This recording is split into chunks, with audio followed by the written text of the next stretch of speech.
அனைவருக்கும் வணக்கம். இந்த வாரம் நம்ம பேச போற டாபிக், ஒரு ஆண்டர்பிரனர் அவரோட பிசினஸை தொடர்ந்து வளர்க்கறதுக்காக அவரோட வீக்னஸ்ல கவனம் செலுத்தி அதை சரி பண்ணணும் அப்படின்னு நிறைய பேர் நினைக்கிறோம். இது உண்மையே இல்லை.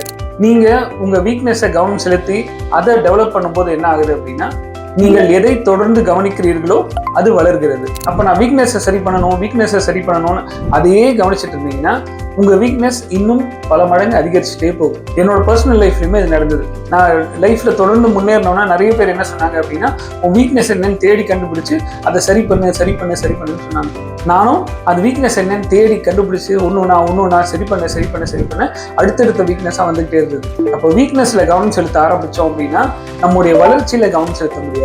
ஏன்னா கடவுள் எல்லாருக்குமே பலன்களும் கொடுத்திருக்காரு, பலவீனங்களும் கொடுத்திருக்காரு. நம்ம அந்த பலவீனத்துல கவனம் செலுத்தும் போது பலத்தை பத்தி மறந்துடுறோம். அப்ப நம்மோட ஸ்ட்ரென்த் என்ன, நமக்கு கடவுள் என்ன பலம் கொடுத்திருக்காரு, அந்த பலத்தை பயன்படுத்தும் போது அந்த பலம் இன்னும் பல மடங்கு அதிகரிக்குது. இப்படி சொல்லலாமா, பேட்சப்புகள் எப்போதுமே பில்டப்புக்கு சமம் ஆகாது.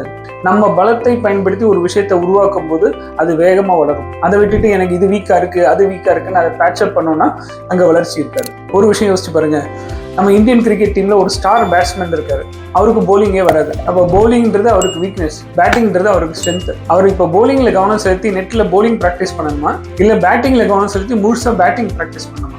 எங்க அவர் கவனம் செலுத்தினா அந்த டீமுக்கு நல்லது. அதே மாதிரி தாங்க ஒரு தொழில் முனைவர் இருக்கும். நம்ம எங்க ஸ்ட்ராங்கா இருக்கமோ அங்க கவனம் செலுத்தி இன்னும் நம்மளை வலிமைப்படுத்திப்போம். நம்ம எங்க வீக்கா இருக்கமோ அந்த இடத்துல ஸ்ட்ராங்கா இருக்க ஒரு மேனேஜரை கொண்டு அவரை பயன்படுத்தி நம்ம நிறுவனத்திற்கு அந்த இடத்த ஸ்ட்ராங் ஆக்கிப்போம். அப்போ நம்ம என்ன பண்ணலாம், நம்மளோட ஸ்ட்ரென்த்ல கவனம் செலுத்தலாம். நம்மளோட வீக்னஸ்க்கு நம்ம சரியான மேனேஜர்களை தேர்ந்தெடுத்து அங்கே அவங்கள பயன்படுத்தி நிறுவனத்தை முழுமையான நிறுவனமாக மாற்றலாம். மீண்டும் அடுத்த வாரம் சந்திப்போம்.